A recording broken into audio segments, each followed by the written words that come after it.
Une pauvre petite fille dormait lorsqu'elle découvrit que sa maison était en feu. Après avoir tenté d'échapper aux flammes, elle fut vivement critiquée. Réveille-toi, Émilie. Viens dire au revoir à tes parents avant qu'ils partent pour l'aéroport. La voix était douce et chaleureuse, comme le dernier rayon de soleil à travers une fenêtre d'hiver. Émilie s'agita sous la couette, ses petits bras enroulés autour d'un ours en peluche brun délavé, dont l'unique oreille pendait à peine. Elle cligna lentement des yeux, la lumière matinale se déversant à travers les rideaux comme du lait sur de la porcelaine bleue. À quelques jours de la rentrée scolaire après les vacances d'été, Émilie profitait des derniers matins de grasse matinée. Elle s'est assise. Est-ce qu'ils partent maintenant? Ils seront en retard s'ils ne le font pas. Ta mère fait déjà les 100 pas. Émilie enfila ses chaussons en forme de lapin près de son lit et traversa le couloir en traînant les pieds. Dans la cuisine, Lisa Whitman se tenait debout, son manteau ouvert et une tasse de voyage serrée dans une main. John était accroupi près de la porte, fermant sa valise d'une main tout en jonglant avec un appel téléphonique de l'autre. Sa voix était étouffée, mais pressée. Quand Émilie est intervenue, Lisa s'est immédiatement agenouillée et a repoussé les cheveux de sa fille de son visage. « Te voilà, petite endormie », dit-elle en déposant un doux baiser sur son front. « Maman et papa seront bientôt de retour, dans quelques jours, d'accord? Sois sage avec grand-mère. » Émilie hocha la tête, les yeux encore collants à cause du sommeil. « Je vais. » John raccrocha et s'approcha, la prenant dans ses bras. « Nous t'apporterons quelque chose du Mexique. Quelque chose de coloré, de bruyant et de totalement inapproprié pour l'heure du coucher. » Émilie gloussa. Lisa la regarda une dernière fois, son sourire ne parvenant pas à cacher la lueur dans ses yeux. Elle s'accroupit à nouveau et ajusta le col rose de la chemise d'Émilie. « Si tu allumes une des bougies parfumées avec grand-mère, n'oublie pas de la souffler avant de te coucher. D'accord? » Accord. Ils partirent dans un tourbillon de baisers et de cliquetis de clés. Puis la maison reprit son calme, celui que seules les maisons de grands-parents semblent connaître. Dehors, le vieux chêne craquait paresseusement au vent. Les feuilles jaunes claquaient contre la fenêtre de la cuisine. La ville, derrière leur clôture, s'éveillait lentement. Des portières de voitures claquèrent, un chien aboya 2 fois, puis le silence retomba. Plus tard dans la matinée, grand-mère et Émilie étalaient la pâte sur le comptoir.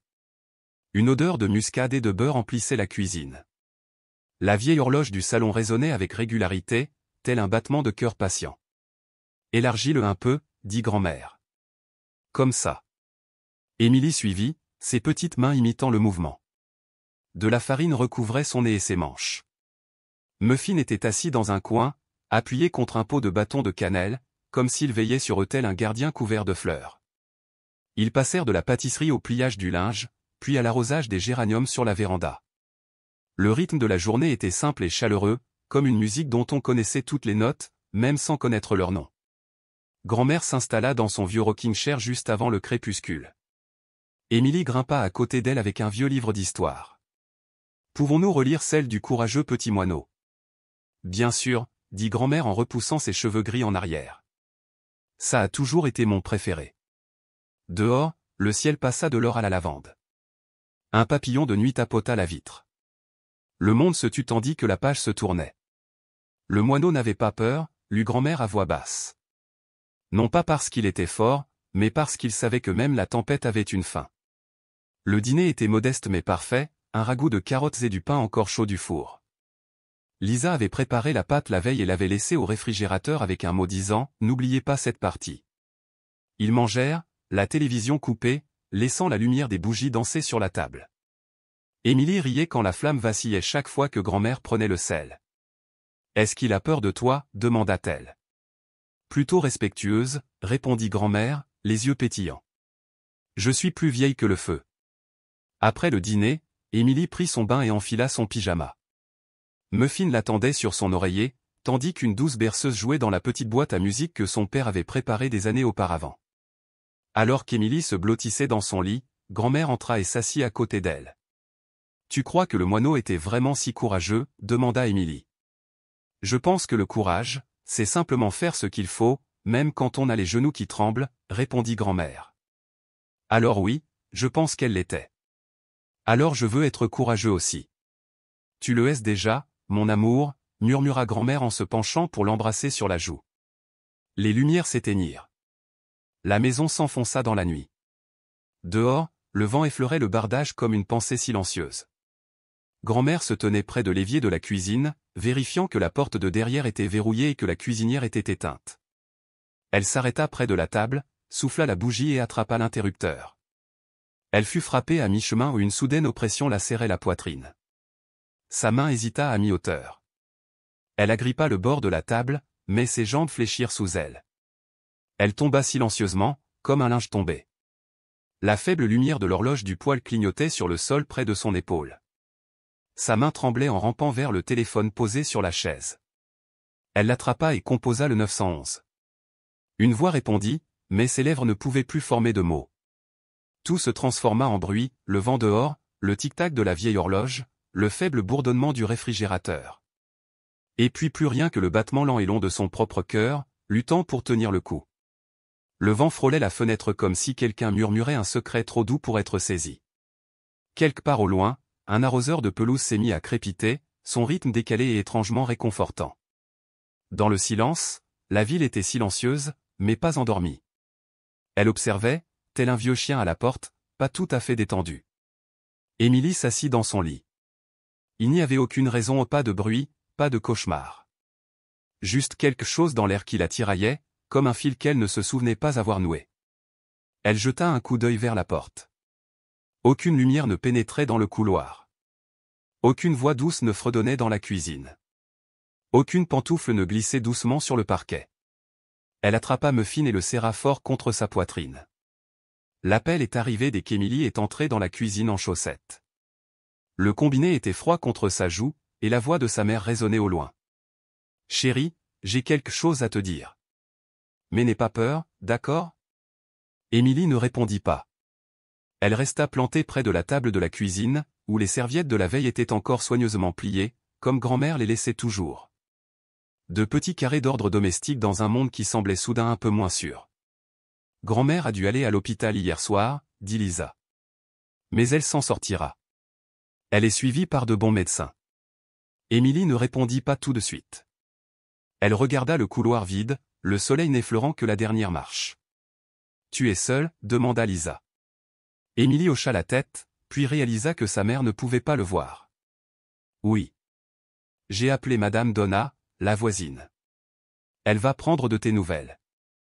Reste à l'intérieur, verrouille les portes et ne réponds pas si quelqu'un frappe, à moins que tu ne saches qui c'est. » Émilie serra Muffin plus fort. « Est-ce que grand-mère va bien ? Elle est entre de bonnes mains, et papa et moi sommes déjà sur le chemin du retour. » La voix de John s'interrompit, faible dans le haut-parleur. « Encore une nuit. Après ce soir, quand tu te réveilleras, je serai juste à côté de toi, d'accord ?» Émilie hocha à nouveau la tête. « D'accord. » Elle se versa un bol de céréales, y ajouta trop de lait et le regarda tremper les flocons jusqu'à ce qu'ils s'affaissent. La chaise en face d'elle resta vide, jusqu'à ce qu'elle aille chercher Muffin, le redressa avec une serviette pliée et posa une cuillère sur le bol devant lui. « C'est un peu bizarre, n'est-ce pas ?» murmura-t-elle. Après le petit déjeuner, elle lavait la vaisselle, l'essuyait avec un des vieux torchons de grand-mère, puis pliait soigneusement ce même torchon et le replaçait près de l'évier, comme grand-mère le faisait toujours. Elle balaya le sol, même s'il n'y avait pas grand-chose à balayer. Puis elle s'assit sur la dernière marche et contempla le rayon de soleil poussiéreux ramper sur le tapis. Il n'y avait pas de musique. Pas de télévision. Juste le tic-tac régulier de l'horloge murale et le grincement occasionnel des vieux tuyaux. Vers midi, la sonnette retentit. Émilie jeta un coup d'œil à travers le rideau avant d'ouvrir. Madame Donna, avec son large chapeau de soleil et son pull bleu, se tenait debout avec un plat couvert et un sac en plastique. « Je t'ai apporté le déjeuner, dit-elle, et quelques autres choses que ta mère m'a demandé de déposer. » Émilie s'écarta. « Merci. »« Bien sûr, chérie. » Donna posa la nourriture sur le comptoir. « Lisa a dit que tu avais été très courageux. Elle est fière de toi. » Émilie baissa les yeux. « Je reste là, comme elle l'a dit. » « Eh bien, c'est tout ce que l'on peut demander, n'est-ce pas ?»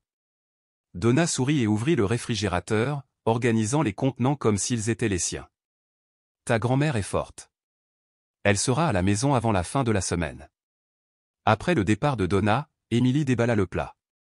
Des macaronis au fromage, encore chauds.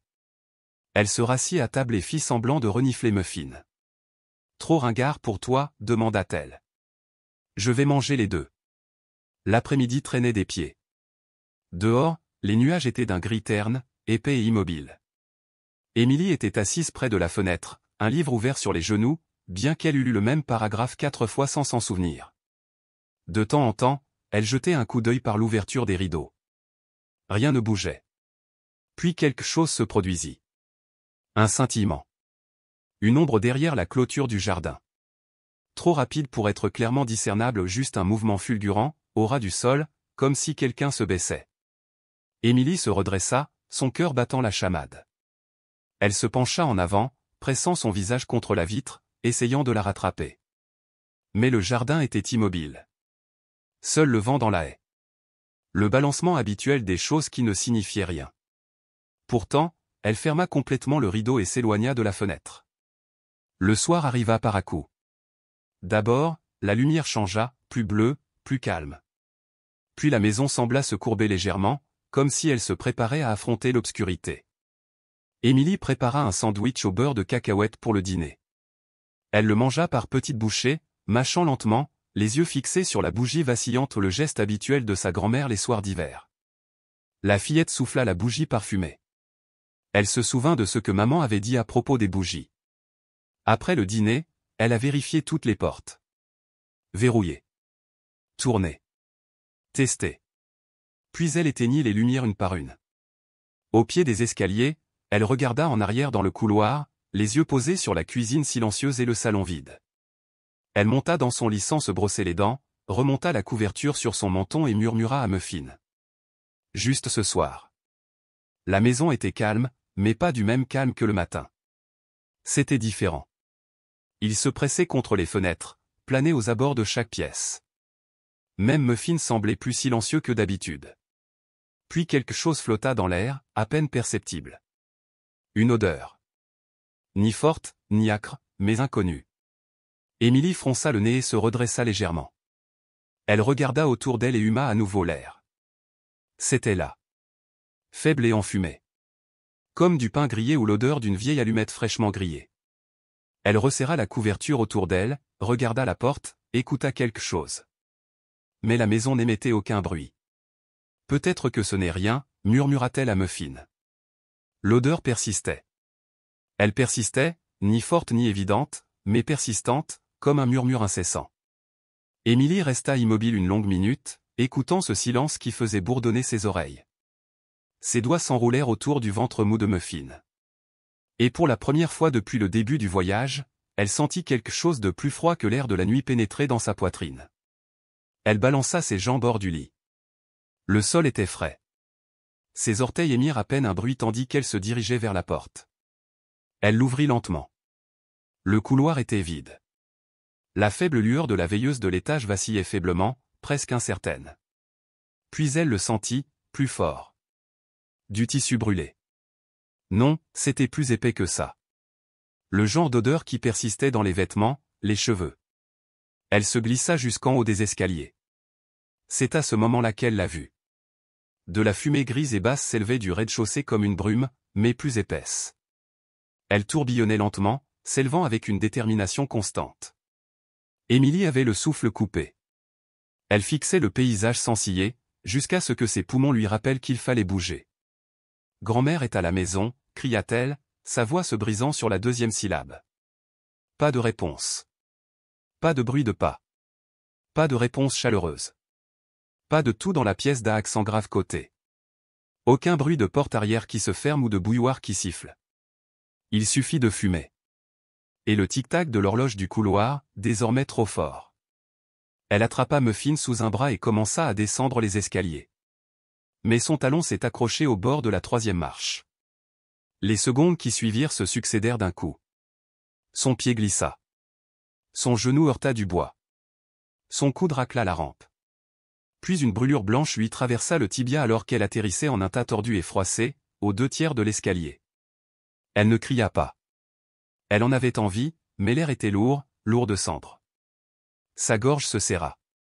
Elle se redressa, ses jambes hurlant sous elle. Elle se mordit la lèvre si fort qu'elle sentit le goût du cuivre. Ne pleure pas, bouge. Elle s'appuya contre le mur, utilisant son épaule pour se stabiliser tandis qu'elle traînait son corps vers le hall d'entrée. La fumée était désormais partout, elle s'infiltrait sous la porte de la cuisine et s'enroulait à travers les plinthes. La porte d'entrée n'était qu'à quelques mètres, mais le couloir s'étendait comme un tunnel. La voix de son père résonnait faiblement dans sa tête, comme le faisceau d'un phare traversant le brouillard. Si quelque chose de grave arrive, sortez de chez vous et appelez le 911. N'attendez pas. Ne vous cachez pas, courez. Elle atteignit la porte, les mains cherchant la serrure. Ses doigts glissèrent. Elle toussa. Un rugissement violent. Ses genoux cédèrent à nouveau, mais elle ne tomba pas cette fois. Elle s'accrocha à la poignée de la porte, la tira vers le bas, la tourna. La porte a cédé. L'air de la nuit s'engouffrait, tranchant la chaleur comme de l'eau froide versée sur du fer. Émilie sortit en titubant sur le porche, les yeux larmoyants. Elle ne sentait même pas le ciment sous ses pieds nus, ni la brûlure sur sa joue causée par le frottement du mur de briques. Elle a juste déménagé. D'une manière ou d'une autre. Dans l'herbe, là où la fumée s'est éclaircie. Muffin pendait à son coude, son oreille était maintenant noircie. Elle fouilla dans la poche de son pyjama. Miraculeusement, le petit téléphone y était toujours. Ses doigts tremblaient lorsqu'elle le déverrouilla. Elle appuya sur le bouton vert et le porta à son oreille, même si sa main ne cessait de trembler. Une voix répondit, calme et mesurée. 911, quelle est votre urgence? Émilie cligna des yeux, essayant de former des mots. Le monde vacillait devant elle, les couleurs flottant comme de l'huile dans l'eau. Sa voix sortait par à-coups, pas par phrase complète, juste par morceaux. Le feu, ma maison, maman et papa ne sont pas à la maison. La voix de l'opératrice baissa, douce mais ferme. Tu vas bien, ma chérie? Tu es dehors? Émilie hocha la tête, puis se souvint. Oui, s'étrangla-t-elle. Dehors. Pieds nus. Ma grand-mère est à l'hôpital. Je suis seule. Je crois que quelqu'un. Elle n'a pas pu terminer la phrase. L'air avait un goût de plastique brûlé. Ses genoux fléchirent et elle s'assit durement sur la pelouse, se recroquevillant aussi petite qu'elle le pouvait. L'opératrice lui a dit que les secours arrivaient et lui a demandé de rester en ligne. Elle essaya, mais le téléphone lui glissa des doigts et atterrit dans l'herbe, toujours ouvert. Toujours en communication. Émilie était assise là, tremblante. De la fumée s'échappait de la porte d'entrée derrière elle comme une créature de l'ombre rampant librement. Quelque part au loin, une sirène retentit. Pas fort. Pas encore. Mais ça allait arriver. Et Émilie, les genoux serrés contre sa poitrine, dit la seule chose qu'elle parvint à dire à voix haute, sans s'adresser à personne en particulier. Je n'ai pas laissé la bougie allumée. Je ne l'ai pas fait. Je l'ai soufflé. Si. Muffin était allongé sur ses genoux, à moitié recouvert de cendres. La nuit s'installait à nouveau. Mais cette fois, ce n'était pas le silence. Quand il l'aperçut à travers la haie, ce n'était qu'une lueur vacillante, pas jaune comme la lumière d'un Porsche, pas fixe comme une lampe allumée. Rouge. En mouvement. Sa main a frappé l'interrupteur du couloir. Donna. Donna, lève-toi. Quelque chose brûle. En quelques minutes, l'impasse s'est mise à s'agiter comme une ruche. Gérald était dehors, débranchant le tuyau d'arrosage. 2 voisins plus loin, quelqu'un a sorti de petits extincteurs. Une voix a crié d'appeler le 911, mais la ligne était déjà occupée. Les secours avaient été contactés. De la fumée s'échappait des vitres arrière des Whitman épaisses, grises et lentes. Un nuage étouffant qui ne s'accordait pas avec le calme du quartier. Émilie n'a pas été vue, a crié quelqu'un. Il y a peut-être encore un enfant à l'intérieur. Verna Collins a brûlé le feu rouge à l'angle de Shore et Fifth, les sirènes fendant la nuit comme du verre brisé. Incendie de bâtiment. Résidentiel. Mineur. Possiblement piégé, a déclaré le répartiteur à la radio. Karim Lopez vérifia l'adresse. Chez les Whitman. Tu te souviens du tapage que Frank a fait à leur sujet et au comité d'urbanisme au printemps dernier? Verna ne répondit pas. Il regardait droit devant lui, la mâchoire serrée. Ils sont arrivés moins de 5 minutes après l'appel. La maison semblait cracher du feu. Les voisins étaient rassemblés sur le trottoir, tenant des téléphones, des seaux, bref, n'importe quoi. La fumée s'accrochait à la pelouse comme une seconde peau. Le porche d'entrée était brûlé et vide. Puis ils l'ont repéré. Près de la console de divertissement dans le salon, à travers une clairière dans la fumée, elle était là. Une fille. Petite. Assise. Ne bougeant pas beaucoup. Verna et Karim entrèrent sans un mot. Karim la rejoignit en premier, s'accroupissant. « Dis donc. Tu es avec moi. » Émilie leva les yeux. Ses yeux étaient vitreux, sa peau maculée de suie. Elle tenait Muffin dans ses bras. Ses jambes, en pyjama, étaient trempées de sang près du tibia. Ses lèvres remuèrent. « Maman, feu. » J'ai essayé. Je ne voulais pas. Verna était à leur côté. Sortons-la de là. Ils ne couraient pas. Ils avançaient avec régularité. Ils s'entraînaient. Verna la portait comme un objet ancien et fragile. Karim la guidait à travers la fumée mouvante. Émilie ne se débattit pas. Elle se pencha vers la poitrine du pompier, tremblante, les yeux mi-clos. Au moment où ils ont posé le pied sur l'herbe, les phares les ont éclairés. La voiture de John a dérapé et s'est arrêtée de l'autre côté de la route. Lisa était sortie avant que la pédale de frein ne rebondisse, courant pieds nus sur la pelouse. « Émilie. Émilie !» Son cri était rauque. Pas frénétique, mais primitif. Le genre de son qui n'arrive qu'une fois, et seulement en présence de quelque chose de vraiment insupportable. Verna se retourna. Émilie se tourna avec lui, juste assez pour voir le visage de sa mère. « Maman ?» Lisa tomba à genoux tandis que Verna plaçait doucement la fille dans ses bras. « Je suis désolée, » murmura Émilie. « Je crois que j'ai oublié la bougie. »« Non. Non, non, bébé. Tout va bien. Tout va bien. Maman est là. » John les enveloppa tous les deux, un bouclier contre tout le reste. Sa main couvrait l'arrière de la tête d'Émilie. Lisa l'embrassa, encore et encore, entre deux sanglots. « Je suis désolé de t'avoir quitté. Je suis désolé. » Verna, debout à quelques mètres, avait encore de la cendre sur ses manches. Il regarda la maison. Ce n'était pas la bougie. Lisa cligna des yeux. « Quoi ? » « Il y a de l'accélérateur. Je l'ai senti près de la porte de derrière. Ça ne venait pas du salon. Ça a commencé derrière la cuisine. » Karim hocha la tête à côté de lui. Ça sent l'huile à lampe, ou le gaz. C'était réglé. Le silence fut rompu par le claquement d'une porte. Frank Mallory se tenait au bord de sa cour, vêtu d'une robe, agitant un bras en l'air. « Qu'est-ce qui s'est passé ?» aboya-t-il. « Ton feu vient de brûler mon treillis de rosiers. Tu sais combien de temps ça a pris ? Certaines de ces plantes sont des héritages. » Lisa leva les yeux, toujours à genoux, les bras autour de sa fille. John se leva et s'avança. « Je suis désolé, Frank. Nous remplacerons ce qui a été perdu.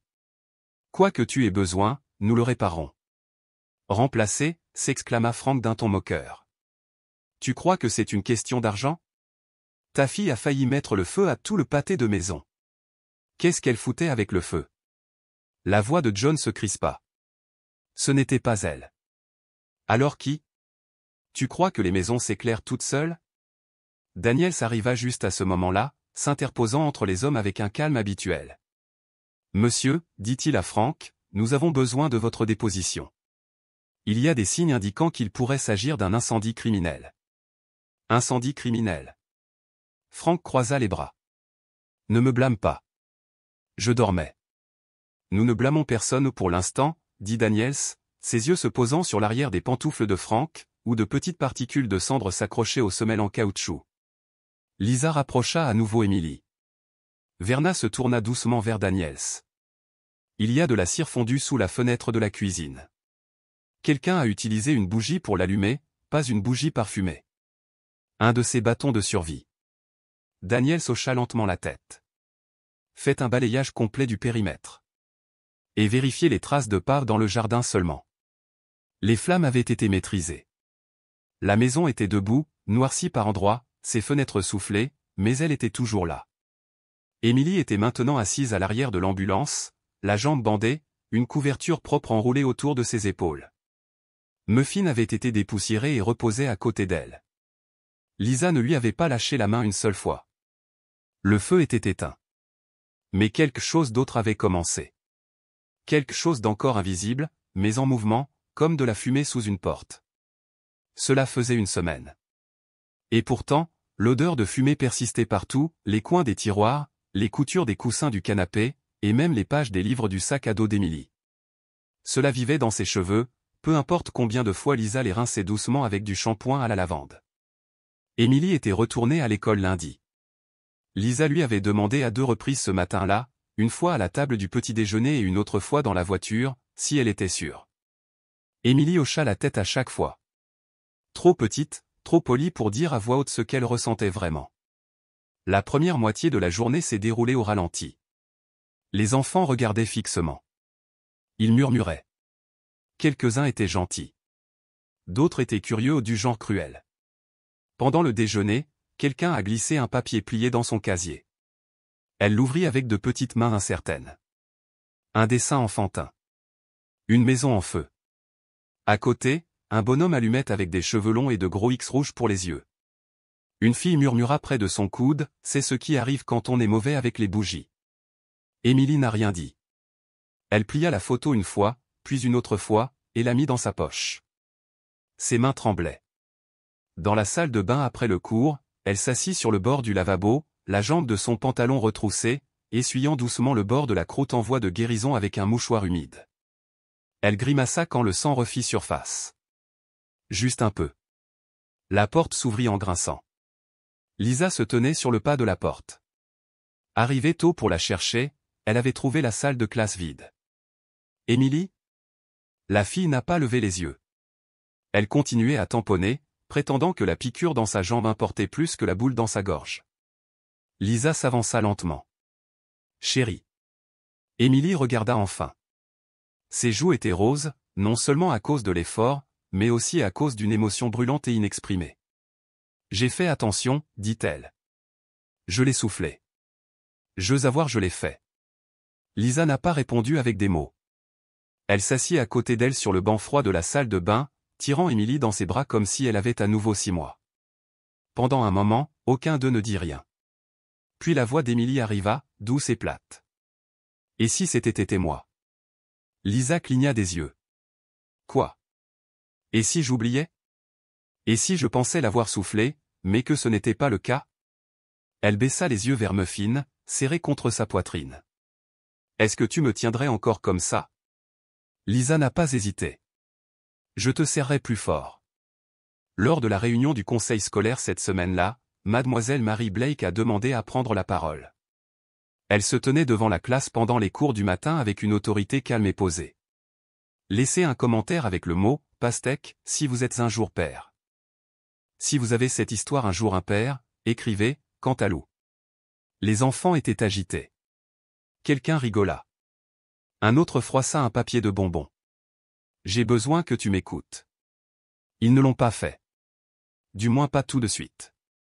Alors elle a essayé quelque chose de différent. Elle a sorti une photo. Une vieille photo. Son propre chien, Murphy, assis sous une pluie battante dans une veste jaune. Voici Murphy. Le lendemain de l'incendie de notre maison, quand j'avais 10 ans. Il a eu peur pendant des semaines, non pas parce qu'il s'était blessé, mais parce qu'il pensait avoir fait quelque chose de mal. Silence. J'ai entendu dire que certains d'entre vous disaient des choses sur Émilie. Émilie se rétrécit sur sa chaise. Mademoiselle Blake ne la regarda pas. Laissez-moi le dire clairement. La bravoure ne ressemble pas toujours à celle des pompiers ou des capes. Parfois, c'est une fille qui reste assise sans bouger alors que tout le monde la pointe du doigt. Parfois, il s'agit de survivre à quelque chose, sans se mettre en colère en retour. Elle se tourna vers le tableau. Cette classe ne tolère pas la cruauté déguisée en curiosité. Pas maintenant. Jamais. Personne n'a parlé. Mais Émilie entendit un ou deux cahiers se fermer un peu plus doucement que d'habitude. Ailleurs en ville, une autre scène se déroulait. Frank Mallory était assis au poste de police, une tasse de café vide à côté de lui, les bras croisés. « Je veux déposer une réclamation », dit-il sèchement. Dommage matériel. Détresse émotionnelle. Mes précieux livres sont grillés, vous savez. Est-il si difficile de cultiver des hibiscus aussi volumineux sous ce climat? Daniels ne parut pas impressionné. Frank tapota le bureau. J'ai prévenu le conseil d'urbanisme l'année dernière. Je leur ai dit que la famille était source de problèmes. Tu dis que l'incendie est de leur faute, demanda Daniels en griffonnant sur son bloc-notes sans lever les yeux. Les enfants et les bougies ne font pas bon ménage. Et à mon avis, Lisa est trop douce avec cette fille. Aucune discipline. Aucun respect. Daniels leva finalement les yeux. Frank, étais-tu à la maison ce soir-là? Je dormais. Tu n'as rien vu. Je l'ai senti quand il était trop tard, comme tout le monde. Daniels tapota 2 fois ses notes avec son stylo. D'accord. Frank poussa les papiers sur le bureau. Je m'attends à ce que ça avance vite. La communauté nous observe. Personne ne veut d'un enfant qui joue avec le feu vivant à côté. Daniels ne répondit pas. Il glissa simplement le formulaire dans un dossier, se cala dans son siège et ne dit rien. Ce soir-là, à la maison, Lisa se tenait devant la porte de la chambre d'Emily, à l'écoute. Elle parlait doucement. Emily murmurait encore à Muffin. Lisa ne comprit pas les mots, mais elle reconnut le ton en ce murmure particulier d'une enfant qui essaie de se réconforter. C'est à ce moment-là que Lisa ouvrit la porte, entra tranquillement et s'allongea à côté d'elle sans un mot. Emily ne parla pas tout de suite. Elle se retourna et pressa son visage contre la poitrine de sa mère. « Si c'était moi, marmonna-t-elle, je veux quand même que tu sois fière de moi. » Lisa l'embrassa sur le front, sa voix se brisant un peu. « Je suis déjà fière de toi. » Le tableau des preuves du commissariat était devenu encombré, photos, impressions, cartes, le tout soigneusement rangé. Des fils rouges s'y rassemblaient comme des veines. Au centre, le plan de la maison Whitman, tracé au feutre bleu épais. Des flèches traçaient le trajet de la chaleur. Des chronologies avaient été griffonnées avec l'écriture serrée de Daniels. Ray Hudson se pencha, les bras croisés, les yeux plissés. « Il nous manque une pièce. » Daniels ne répondit pas. Il regardait à nouveau la vidéo enregistrée par la caméra de sécurité de la véranda de Madame Thompson.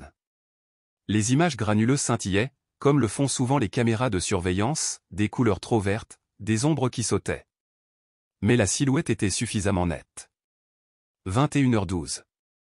Un homme a franchi la brèche dans la clôture de l'arrière-cour et est entré dans la propriété Whitman. Il porte quelque chose, dirait. Daniels hocha la tête.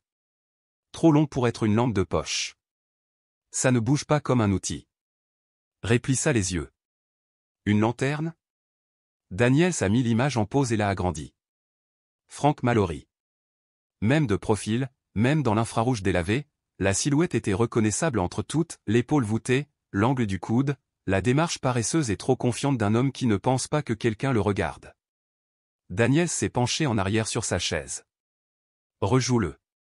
Le lendemain matin, Bobby Lan les a rencontrés sur le parking derrière sa quincaillerie.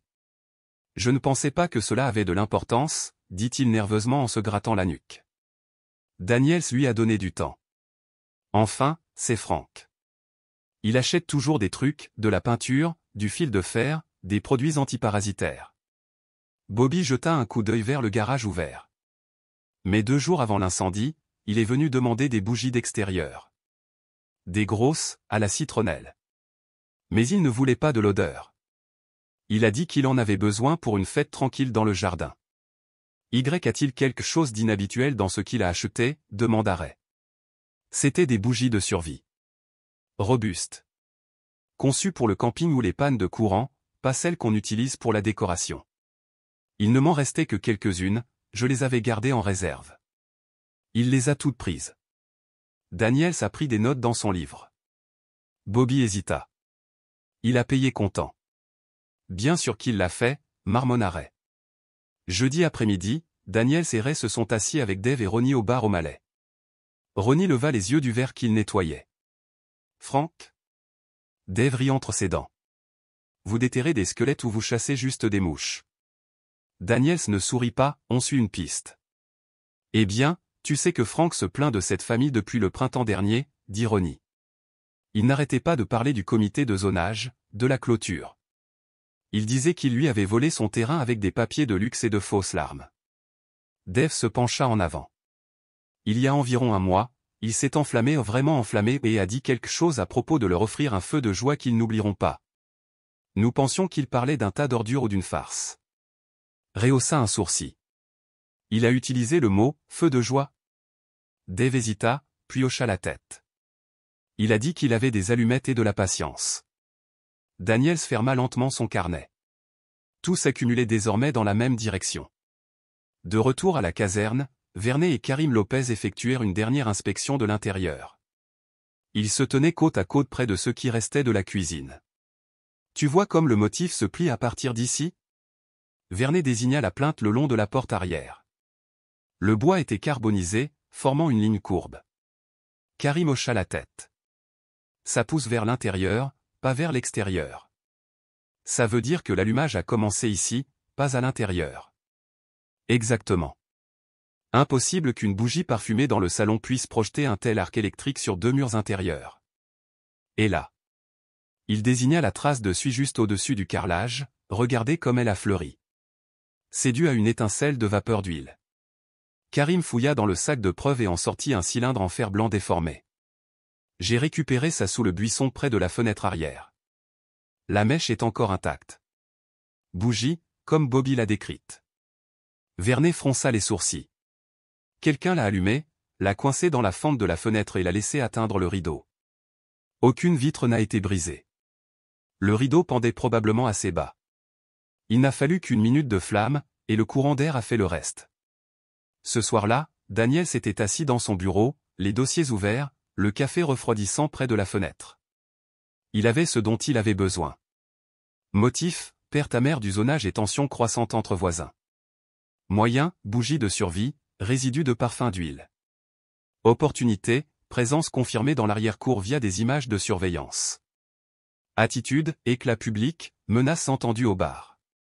Ailleurs, aucun. Il s'est penché en arrière sur sa chaise et a tapoté le stylo contre sa lèvre. Frank Mallory, dit-il à voix haute. Ray est entré, tenant une nouvelle série de photos. Nous avons comparé l'empreinte de la chaussure. Elle correspond aux vieilles bottes de jardin de Frank. Taille, usure, même le bord ébréché du talon. Daniel hocha lentement la tête. Faisons-le revenir, dit-il, mais pas pour des questions. Ray s'arrêta à la porte. Tu crois qu'il va s'enfuir? Daniel se leva les yeux fixes. Je pense qu'il va mentir. Mais cette fois, on a déjà dépassé ça.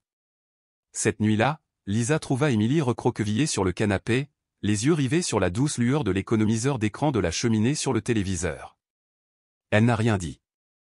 Elle s'est juste assise à côté d'elle. Au bout d'un moment, Emily murmura, le muffin ne sent plus la fumée. Lisa sourit faiblement. Non. Il sent à nouveau ton odeur. Emily hocha lentement la tête. Et le feu, même sous forme numérique, dansait sans crainte. Le couloir de l'hôpital s'étendait devant nous comme une question à laquelle personne ne voulait répondre. Emily serra Muffin contre sa poitrine tandis qu'elle et Lisa sortaient de l'ascenseur.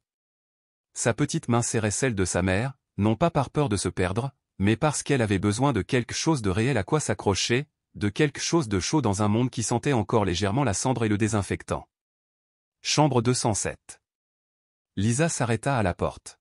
« Tu es prête ?» Emily hocha la tête, même si ses pieds ne bougèrent pas. La porte s'ouvrit dans un murmure. À l'intérieur, la lumière filtrait à travers les stores en douces rayures fatiguées. Les machines bipaient à un rythme calme. Dans le lit, Heather Whitman paraissait plus petite, enveloppée dans des draps blancs immaculés. Mais ses yeux s'illuminèrent dès qu'elle vit sa petite fille. « Emily » souffla-t-elle, sa voix pleine de tous les mots qu'elle n'avait pas pu dire la nuit de l'incendie. Elle ouvrit une main, faible, mais ferme. « Viens ici, mon cœur. » Emily bougea sans un mot. Elle grimpa prudemment au bord du lit, serrant Muffin entre elles, comme pour empêcher l'espace de paraître trop grand. Puis ses doigts trouvèrent ceux de sa grand-mère, et elle s'accrocha comme s'ils allaient lui échapper. « Je pensais que personne ne viendrait, » murmura-t-elle. Le pouce de Heather effleura ses jointures, lentement et chaleureusement. « Mais quelqu'un l'a fait, n'est-ce pas? » Je me suis souvenu de ce que maman avait dit. J'ai couru. J'ai appelé. Mais j'avais tellement peur. Heather sourit, pas de la manière dont les gens font preuve de politesse, mais de celle qui vient de quelque chose de profond, comme la vérité. Bien sûr que tu avais peur. Être courageux ne veut pas dire ne pas avoir peur, et aime. Ça veut dire que tu as traversé le feu quand même. Ça veut dire que tu as survécu. Le menton d'Émilie tremblait. Je ne me sentais pas courageuse. Mais tu le es, dit doucement Heather. Tu es la fille la plus courageuse que j'ai jamais connue. Le silence qui suivit fut doux, mais lourd, comme une couverture enroulée autour d'eux deux. Plus tard, dans le couloir, Émilie était assise en tailleur sur l'un des bancs près de la fenêtre, dessinant tranquillement dans un cahier. Lisa se tenait à proximité, les bras croisés, regardant sa fille dessiner la chambre d'hôpital, la fenêtre, le lit, la courbe de la main de sa grand-mère. Elle ne dit rien. Émilie non plus. Mais quelque chose entre elles était en train de guérir. Cet après-midi-là, la sonnette retentit. De retour à la maison, Lisa l'ouvrit et trouva Vernet sur le porche, tenant un dépliant de la caserne des pompiers et l'air un peu plus maladroit que d'habitude. « Je ne suis pas là pour affaires, dit-il rapidement. Je me demandais juste si Émilie aimerait passer à la gare. On lui a organisé une petite visite. Rien de bien spécial, quelques camions, un casque à sa taille et une mission pour sauver un ours en peluche. » Lisa sourit. Elle est à l'intérieur. Je vais lui demander. Émilie est arrivée à la porte, hésitante. Vernet s'agenouilla à hauteur des yeux. Tu es d'humeur à voir où les gens qui courent après le feu passent leurs après-midi. Émilie regarda sa mère, puis Muffin, puis Vernet. Finalement, elle hocha la tête une fois. La caserne était plus fraîche qu'elle ne l'avait imaginé. Les échos rebondissaient sur les hauts plafonds. Le camion de pompiers brillait comme un dragon rouge cerise. L'équipement aligné au mur semblait trop grand pour être porté. Mais là, l'attendant, se trouvait un petit casque avec le mot cadet écrit au marqueur argenté, un manteau de pompier avec les manches retroussées et une petite carte dessinée au crayon avec une étoile en gras étiquetée le dernier emplacement de Muffin. La mission est simple, dit Karim Lopez avec un sourire tendre. Vous êtes le sauveteur. Il est la victime. Émilie s'est habillée. Ses bottes s'affaissaient légèrement lorsqu'elle marchait. Son casque penchait sur le côté à chaque fois qu'elle se retournait. Mais cela ne la dérangeait pas. Elle suivit la carte à travers un labyrinthe de tapis en mousse et de tunnels en carton, rampant à quatre pattes. Ses genoux lui faisaient mal. Son coude raclait un coin. Mais elle ne s'arrêta pas. Elle a trouvé un muffin enveloppé dans une serviette derrière une boîte étiquetée FLAMMES. Elle l'attira contre elle et cria « Sauvetage terminé ». Les applaudissements des pompiers étaient doux, mais pleins, pas forts, juste assez. Plus tard, elle s'assit à l'arrière du moteur, casque enlevé, les cheveux collés à son front par la sueur. Vernet la rejoignit avec 2 briques de jus. Lors de mon premier incendie, dit-il, j'étais sûr de m'évanouir. Je n'arrivais même pas à enfiler mes gants. Émilie cligna des yeux. Vraiment? Il hocha la tête. J'ai essayé d'avoir l'air cool. Pas du tout. Mais j'ai couru quand même. Tu avais peur? Terrifiée. Émilie regarda Muffin. Mais tu l'as fait. Être courageux ne signifie pas que la peur disparaît, a déclaré Vernet. Cela signifie qu'on y va quand même. Cette nuit-là, après le dîner, après le bain, après que Lisa lui ait embrassé le front et éteint la lumière, Émilie a sorti son livre de survivante dessous son oreiller. Elle alluma sa lampe de poche et ouvrit une nouvelle page. Elle n'a pas écrit grand-chose, juste une phrase. Aujourd'hui, j'ai vu la lumière à l'intérieur du feu, et cela ne m'a pas effrayée. Elle dessina une petite flamme à côté, et à côté, une petite fille tenant un ours. Puis elle a éteint la lumière. En bas, Lisa sirotait son thé et regardait par la fenêtre la cour tranquille. À l'étage, dans la pièce qui sentait autrefois la fumée, un enfant dormait enfin sans peur. Émilie ne parlait pas. Elle pressait son visage contre le cou de Lisa, serrant sa mère dans ses bras. Lisa la tenait comme pour rassembler chaque morceau brisé et le remettre délicatement à sa place. Sa main caressait l'arrière de la tête d'Émilie. « Tu comprends maintenant » murmura Lisa d'une voix basse et posée. « Ce n'était pas ta faute. Ça ne l'a jamais été. » La voix d'Émilie était faible, étouffée par l'épaule de sa mère. Mais je me suis dit, peut-être que j'avais fait quelque chose de mal. Lisa lui embrassa la tempe. « Non, ma chérie. Tu as fait quelque chose de bien. Tu as survécu. Tu as été forte. tu as été courageuse quand personne d'autre ne pouvait l'être. Ce soir-là, tandis que la ville bourdonnait d'actualités, d'opinions et de jugements chuchotés, Émilie était assise tranquillement à son bureau. Elle sortit son carnet de survie. Les pages sentaient encore légèrement le crayon et la poussière. Elle feuilleta ses croquis, la page où elle avait écrit « Aujourd'hui, j'ai vu la lumière dans le feu », jusqu'à tomber sur une page blanche. Elle prit son stylo. Cette fois, les mots lui vinrent facilement. L'incendie n'était pas de ma faute. Je ne suis pas fait de fumée. Je suis fait d'étoiles. Sous ces mots, elle a dessiné une nouvelle image, une flamme avec des ailes. Dehors, la nuit pressait doucement la vitre, mais à l'intérieur, Émilie se sentait bien. Entière. Le genre de chaleur qui ne vient pas du feu, mais de quelque chose de meilleur, de la vérité, de l'amour et de la certitude que même les masques les plus douloureux finissent par tomber. Le soleil était doux ce matin-là, de celui qui réchauffait les fenêtres sans trop solliciter le jour. De celui qui donnait l'impression que le silence était un choix. Émilie était assise à la table de la cuisine, les jambes repliées sous elle, tandis que l'infirmière Hélène Moore déballait une petite boîte en bois. À l'intérieur se trouvaient des crayons de couleur, des pierres lisses et une pile de papier épais et crémeux qui sentait légèrement la lavande.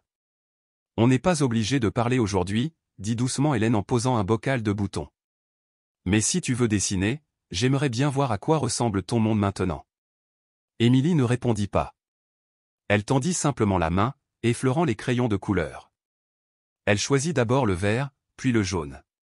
Elle commença à dessiner une maison non pas telle qu'elle était maintenant, mais telle qu'elle était autrefois, et peut-être telle qu'elle pourrait redevenir. Le toit était stable. Les fenêtres étaient ouvertes. Il y avait des fleurs devant de grandes fleurs roses comme celles que grand-mère cultivait. Et dans le jardin, sous un soleil radieux qui semblait détenir un secret, se tenait une petite fille aux cheveux en bataille et aux yeux écarquillés. Hélène observa silencieusement l'image prendre forme. Quand Émilie releva enfin les yeux, elle murmura « Il n'y a pas de fumée dans celle-ci ». Hélène hocha la tête d'une voix douce comme un grelot. C'est parce que celle-ci parle de ce qui est encore là. Pas de ce qui a été pris. Plus tard dans la semaine, Mary Blake est passée lui apporter un petit cadeau. J'avais un cahier comme celui-ci quand j'étais petite, a-t-elle dit en le tendant à Émilie dans un simple sac en papier craft. Ce n'est pas pour les devoirs. C'est pour travailler son cœur. Émilie l'ouvrit lentement. La première page était blanche. La seconde ne contenait que 5 mots, écrits de la main soignée de Marie. Écrivez une bonne chose. En dessous, tous les jours, même les plus difficiles. Émilie passa ses doigts sur la page comme si elle était en verre. Cette nuit-là, elle écrivit. Aujourd'hui, j'ai dessiné le soleil et il est resté. La semaine suivante, pendant la récréation, un garçon aux taches de rousseur et aux ongles sales s'approcha d'elle derrière la balançoire. C'était Peter, l'un des enfants qui avait chuchoté trop fort le jour de sa rentrée. Il se tenait maladroitement, tenant quelque chose derrière son dos. J'étais méchant, a-t-il dit, parce que j'avais peur. Émilie ne répondit pas. Elle le regarda simplement, attendant. Peter gigota, puis tendit un camion de pompiers miniature. Ses roues étaient rayées, l'échelle manquante, mais il était propre et bien entretenu. C'était à moi, mais je pense que c'est toi qui es courageux maintenant. Alors, ça devrait être à toi. Émilie le prit à 2 mains. Elles ne dirent ni « merci » ni « pardon ». Elles restèrent là une seconde, puis se dirigèrent ensemble vers le bac à sable et commencèrent à construire un château qui ressemblait étrangement à une caserne de pompiers. Le temps s'est écoulé en morceaux. Chaque jour, Hélène arrivait avec de nouveaux outils, du papier texturé, de l'argile à presser, des petits puzzles en bois sans bonne réponse. Elle ne se pressait jamais. Parfois, elle ne parlait pas du tout. Mais les dessins ont changé. Le ciel s'éclaircit. Les fleurs s'épanouirent plus généreusement. Et finalement, la fille dans le coin se remit à sourire. Un mardi, Émilie a dessiné la chaise de sa grand-mère près de la fenêtre, grand-mère assise, Muffin sur le tapis, Lisa tenant un arrosoir. Dans un coin, elle s'est ajoutée, tenant un carnet avec des étoiles sur la couverture.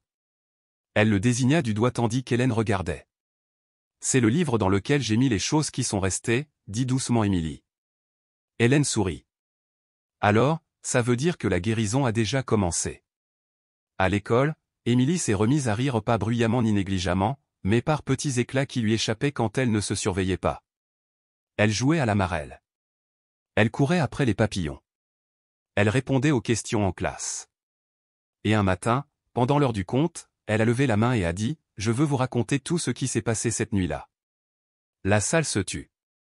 Le professeur hésita, puis acquiesça. Émilie se leva, serrant Muffin dans ses bras, et parla d'une voix claire. Il faisait vraiment noir. Je n'arrivais plus à respirer. Mais je me suis souvenu de quelque chose que maman m'avait dit, et j'ai couru. C'est comme ça que je suis sorti. Pas de larmes. Juste la vérité. À la maison, Lisa se tenait près de l'évier de la cuisine, pliant des serviettes. Elle regardait par la fenêtre et regardait Émilie courir avec Peter et quelques autres enfants. Sa tresse rebondissait derrière elle comme un ruban au vent. John s'approcha d'elle et s'essuya les mains. Elle sourit, dit-il. Elle grandit.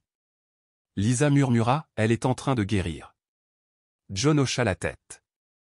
C'est toujours notre bébé. Lisa s'appuya contre son épaule. Mais oui, elle devient quelque chose de plus. Ce soir-là, Émilie a ajouté une nouvelle entrée à son carnet. J'ai ri 3 fois aujourd'hui. 2 fois, c'était vrai. La 3e m'a surpris. Elle dessina une fleur à côté la préférée de grand-mère.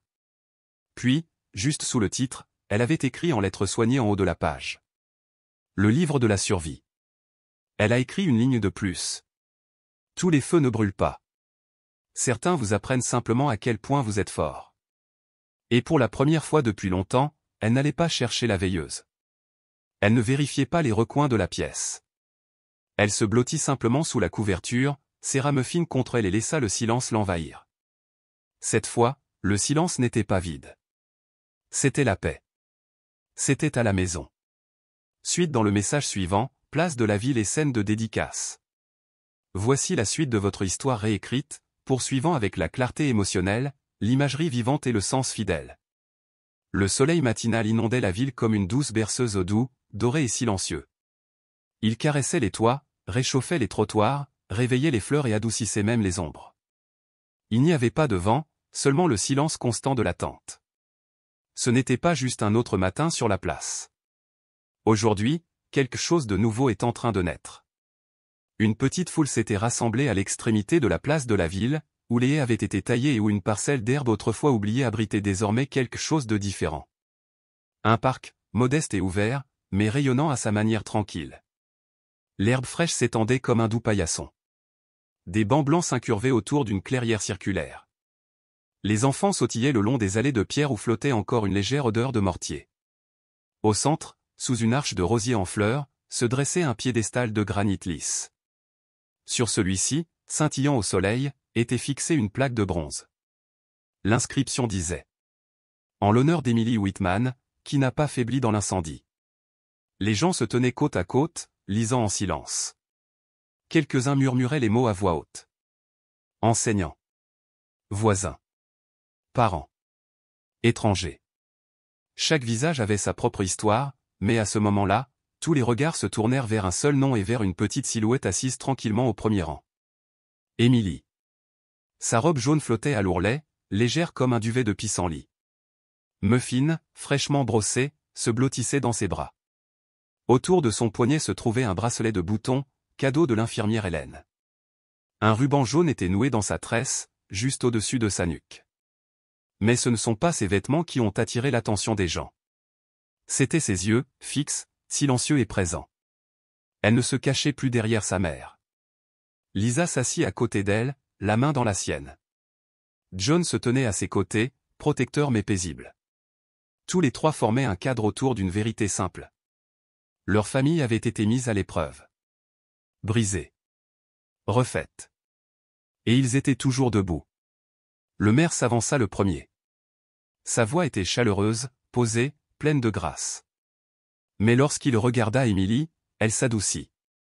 Parfois, a-t-il dit, les plus petits d'entre nous font preuve d'une grande force.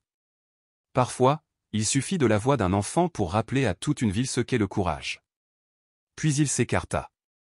Et tous les regards se tournèrent vers Émilie. Le micro paraissait énorme.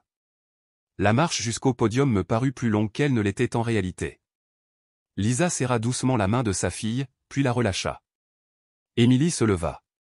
Chaque pas qu'elle faisait était silencieux, mais certain. Elle est arrivée sur scène, a légèrement ajusté le micro et s'est éclairci la gorge.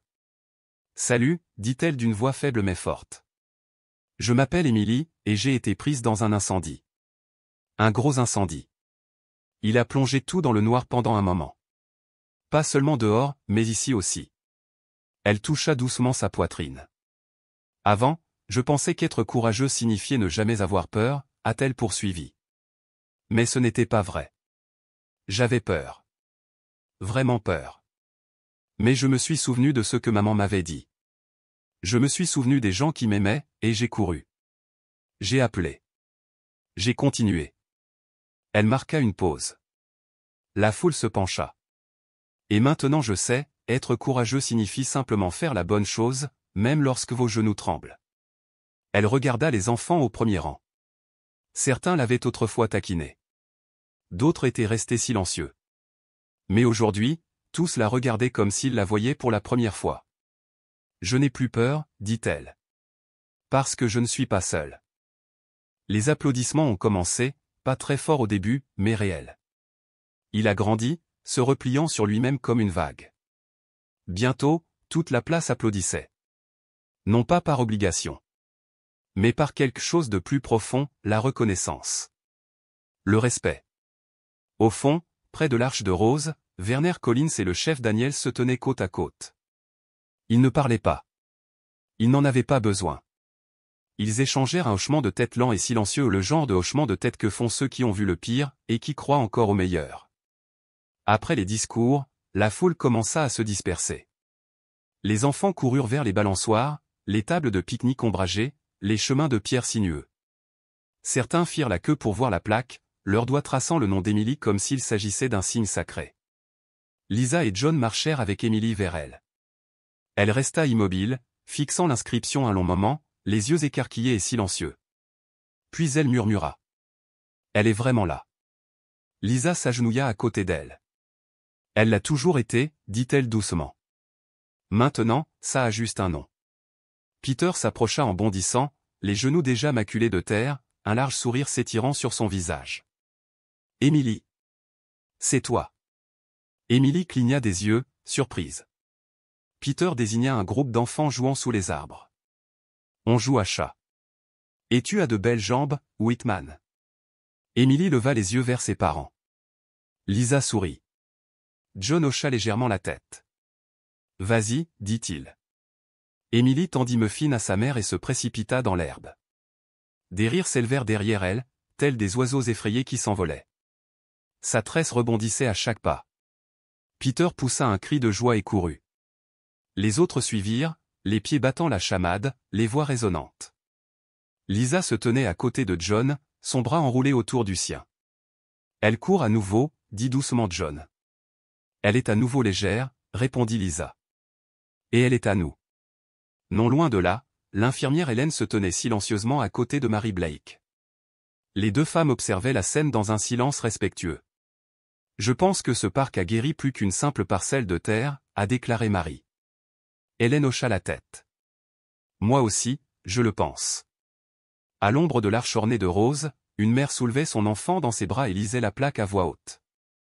Non loin de là, un homme, muni d'une canne, se tenait immobile, les yeux fixés sur le nom gravé dans la pierre. Et bien au-delà de la place, dans des pièces autrefois hantées par la peur, la paix commença à s'installer à nouveau, comme la poussière tombant doucement après une tempête. Cette nuit-là, sous ses couvertures, Émilie écrivait dans son carnet. Sa lampe torche éclairait doucement les pages. Aujourd'hui, je n'ai pas pensé au feu. Je pensais juste à courir. Et en riant. Et la lumière. Elle s'est dessinée au centre de la page, les bras tendus, les pieds levés, la lumière du soleil brillant derrière elle. Dehors, la ville était à nouveau calme. Mais pas silencieux. Parce que même après que les flammes se soient éteintes, parfois la lumière reste allumée. Et parfois, s'agrandit.